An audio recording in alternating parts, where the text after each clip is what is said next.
Tarea para pensar la democracia en casa 4. Johnny, Bitgood o de hacer hablar a esa mayoría silenciosa que sostiene a los gobiernos. En lo profundo de Luisiana, cerca de Nueva Orleans, en el camino de vuelta, entre los árboles de hoja perenne, hay una cabaña hecha de tierra y madera, donde vive un chico de pueblo llamado Johnny Goode, que nunca en su vida aprendió a leer y a escribir, pero que podía tocar la guitarra como quien toca una campana. Johnny B. Goode. Suele ser cierto que los gobernantes se parecen a sus votantes, pero no a todos. Parece que los más espabilados han optado por desconectarse de la marcha de lo político, dejando a otros encargarse de la cosa pública. Esa actitud displicente hacia los asuntos colectivos ha dejado el botón rojo en manos de gentes que no destacan ni por su prudencia, ni por su probidad, ni por su agudeza. Esta desconexión de la gente respecto de la política contrasta con una generación de jóvenes que han tenido acceso a estudios y que, estando mejor preparados que sus gobernantes, han decidido alejarse de todo lo que huele a Estado o gestión política. Su ingenio se consume en inventar astutos comentarios en Internet o en consumir con mirada aguda e inteligente series de televisión y también programas basura en los que leen lo que les conviene. El grueso de los gobernantes, enfrente, con malas notas en los estudios, nula producción científica en ningún campo del saber, torpeza verbal, falta de ingenio y dificultades e incluso incapacidad para sostener un discurso sin leerlo. La falta de destrezas retóricas o de lecturas especializadas de los políticos no se debe a que vengan del mundo del trabajo, que tampoco. Simplemente es porque son así. Es sorprendente la capacidad de expresión y de criterio que tiene mucha gente que solamente posee estudios básicos. Una de las soluciones a ese pez que se muerde la cola está en que los que tienen criterio reaccionen. Si los que manejan más herramientas deciden irse fuera de su país, aumentarán la pérdida. Salvo Europa y Estados Unidos, es algo que ha sufrido el resto del mundo durante todo el siglo XX. Hay que prestar atención, pues, a los que no tienen más remedio que quedarse. Un recurso esencial, malbaratado para la expresión de la plena ciudadanía. La que exige, la que se indigna, la que piensa a medio y largo plazo, la que quiere construir una referencia ideológica propia y no heredar la de los que han creado este destrozo.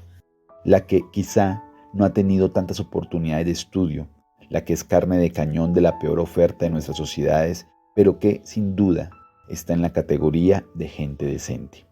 Aunque muchos se empeñen en que no sea así, con la intención de que, a fuerza de llamarlos lumpen, tratarlos como lumpen y darles de comer intelectualmente alimento lumpen, no les quede más remedio que ser y actuar como lumpen.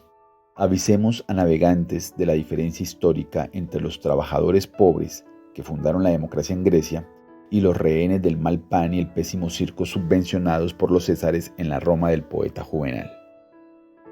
Las dudas son pertinentes. ¿Puede cambiarse algo cuando la mayoría de la gente, incluidos los parados, los que no tienen estudios, los condenados a ser chonis, poligoneros, súbditos del último programa basura, reggaetoneros y consumidores de alcohol barato, están colaborando con sus verdugos a eternizar esa situación? ¿No tienen garantizada la impunidad los corruptos y los necios de la política cuando la ciudadanía solo aspira a ocupar ese lugar de privilegio o a recibir alguna de las migajas que caigan de la mesa y desprecia la moralidad pública como una cosa de débiles? Hay una línea abisal, como explica Boaventura de Sousa Santos, que separa un norte y un sur simbólicos. Los problemas en el norte se solventan a través de la regulación. Esos mismos problemas en el sur a través de la violencia. Claro que los trabajadores tienen dificultades propias de su condición de asalariados, pero si eres inmigrante, se agravan. De hecho, han sido los primeros en sufrir la crisis. Al igual que si eres mujer, si eres negro, si eres analfabeto. Esto coloca en un mal lugar a los trabajadores del norte, que pueden estar sometidos por sus patronos y, al tiempo, ser verdugos del inmigrante, al que humillan, explotan y odian, de la mujer, de la que abusan o a la que toquetean, insultan igualmente explotan y golpean, o del que está aún más abajo que ellos en la escala social, el marginal, el mendigo, el yonki, el alcohólico, el desahuciado. No hay una moral superior de partida por pertenecer a los grupos subalternos. Hace falta convertir esa subordinación en conciencia. La esencia que encontró Orwell en Wigan Pier hoy está 2 capas más abajo. Hay que ayudar para que aflore. La esencia es capaz de conspirar contra el sistema incluso cuando está callada. La incorporación al sistema te convierte, por el contrario, en tu propio capataz. La subsunción, que dijo un clásico. Pero hay momentos en donde los subordinados han estallado y han hecho vibrar la historia. Hay también momentos oscuros, donde los parados, los resentidos, los antisemitas configuraron mayorías que dieron el poder a sus enemigos. En esas coaliciones, financiadas por grandes empresarios, había gente que por su condición de humillados por la vida, por el trabajo, por el rico, podían haber portado la bandera de la transformación. Sin embargo, vieron la solución en Hitler o en Dollfuss. No hay líneas directas que conecten sin más la condición laboral y la respuesta política, especialmente si todos los mecanismos ideológicos están en manos de los que se benefician de esa situación. Franceses que votaban al Partido Comunista pasaron a votar en masa a la extrema derecha de Le Pen. Las clases se configuran en la lucha. Si el trabajador precario sueña con ser el que pisa el cuello de cualquiera para ser jefe, trabaja para los verdugos y su condición de trabajador no vale para nada en la tarea de la transformación. El sueño consumista nos convierte en nuestros propios ejecutores y, lo que es peor, en los liquidadores de los que vengan detrás, a los que enseñamos a matar para sobrevivir. Una vez más, empresarios de nosotros mismos, la lucha es de todos contra todos y no se hacen prisioneros. Como bien han aprendido las plazas indignadas, hoy conviven diferentes trayectorias en el malestar. Los que siempre han sido proletarios, más susceptibles de ser carne de anuncio y rehenes de la estigmatización de las clases medias y altas que se consideran mejores, y las clases medias proletarizadas, que tienen más recursos intelectuales para quejarse de esa mala suerte, pero están en el mismo lugar de desesperación que los golpeados de siempre. Lo relevante es aprovechar la ventana de oportunidad para unir esas peleas, no para enfrentarlas. El precario con estudios tiene los mismos intereses que la reponedora sin estudios, que el electricista o el fontanero, cada vez con una mayor experticia tecnológica. A las clases medias, venidas a menos, les resulta siempre más fácil buscar un chivo expiatorio, judíos, comunistas, socialistas, inmigrantes, que reconocer que han caído en la escala social por culpa del sistema. El sistema con el que vivías bien no puede estar haciéndote esta vileza. La culpa tiene que estar en otro lado. Los ingredientes para no hacer nada están servidos. Los logros en el bienestar alcanzados en algunas partes del mundo, en Europa de manera clara, el debilitamiento de las ideologías que buscaban superar el modelo, la desaparición de las alternativas y la insistencia en las bondades de lo que existe actúan como blindaje del modelo. Es el fin de la historia. El trabajador que pide que lo exploten, la prostituta que exige que le inscriban en la seguridad social, el joven que sueña con ir a un reality show donde lo humillarán aunque pensará que se está convirtiendo en alguien importante, la limpiadora convencida de que pertenece a la clase media alta, el hijo de trabajador yendo a una universidad donde no le enseñan nada pero le dan un título para vender más cara su mano de obra, el parado que no va a la manifestación pero no falta la presentación del nuevo ídolo del club de fútbol. Pero esa no es toda la historia. Donde los partidos ya no están dando respuestas, paralizados por el hundimiento de su ordenado mundo, están las mareas ciudadanas, las luchas contra los desahucios, las protestas contra la corrupción, las cooperativas de trabajo o consumo, las miles de manifestaciones contra la pérdida de derechos sociales, las huelgas en defensa del puesto de trabajo, los millones de personas decentes cansadas de taparse las narices. No es sencillo. De ahí la apuesta por un pesimismo esperanzado.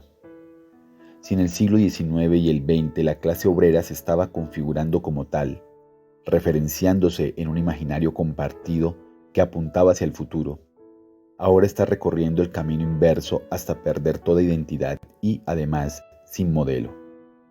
No es extraño que cada cual, de alguna manera y en algún momento, ande con mayor o menor elegancia como la mosca que, desesperada, choca y choca contra el cristal. Pero entregar todo el análisis al pesimismo sería sinónimo de derrota.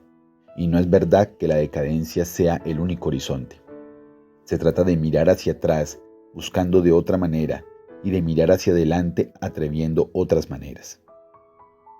Cuando el humilde escarba en el propio juicio y cuenta con sus propias fuerzas contra la injusticia, suena la música del tiempo.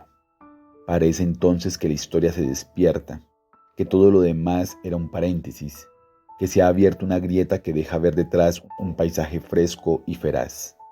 Es el momento para que las heridas mal cerradas vuelvan a oxigenarse y para que todo lo que estaba estancado se coloque de nuevo en el escenario. Para que, en la repetida frase de Marx, que nunca dijo, todo lo sólido se disuelva en el aire. Para que todo lo estamental y estable se evapore. Las memorias entonces se unen y se recuperan todas las juventudes ilusionadas y se dinamita la nostalgia. Podemos esperar a Godot eternamente. Podemos caer en la melancolía, como esas manos que dibujan manos o esas escaleras que conducen a escaleras en la pluma de Escher. Podemos asumir que todo da lo mismo o que no hay curso marcado por el destino que pueda cambiar la biología de los mortales. O podemos sacudir los hombros de la historia. Solo en las revoluciones se convoca a la muerte con esperanza. La lucha contra la desigualdad es el principal sentido de la historia. Lo demás es moho, complacencia, miedo, estómago agradecido, ruindad, asuntos humanos, tan humanos. Ese relámpago en la noche es lo que nos hace reír cuando los gordos y ricos se dan una culada en las películas de Charlotte. Es lo que nos regala ese instante de paz cuando le salen bien las cosas al tipo decente de las películas de Capra. Es lo que nos hace exclamar bien cuando a un peón o a un conductor de grúa les toca la lotería. Y también cuando los humildes se han levantado en la historia para que se les reconozca la ciudadanía. Cuando los comuneros se la juegan en París en 1871 cantando la Marsellesa y también canciones picantes. Cuando la gente se arma para parar los pies a los portadores de esencias patrias, unidades de destino en lo universal y reichs inmortales. Cuando Galileo se enfrenta a la iglesia, Tupac Katari a los conquistadores, Espartero a Fernando VII y Espartaco a las legiones romanas. Las luchas de los más contra los menos tienen algo de verdad que trasciende los siglos. Es esa necesidad de saber que puede haber algo parecido a la justicia y que, aunque no tenga un rumbo necesario, da esperanza imaginarlo y aún más construirlo. Es el sentido que necesitamos los humanos, que sabemos que portamos fecha de caducidad. Johnny Be Good, sed buenos, sobre todo con vosotras mismas. Apagad la televisión, leed algo o leed más. Desconfiad de quienes os quieren entretenidos y no haciéndoos preguntas. Cuestionaos si no habrá gente aprovechándose de vuestra renuncia a la política. Mirad como enemigos a los que os quieren alienados con latigazos de falsa felicidad y con proyectos sin médula. Siempre habéis estado en los momentos brillantes de la historia.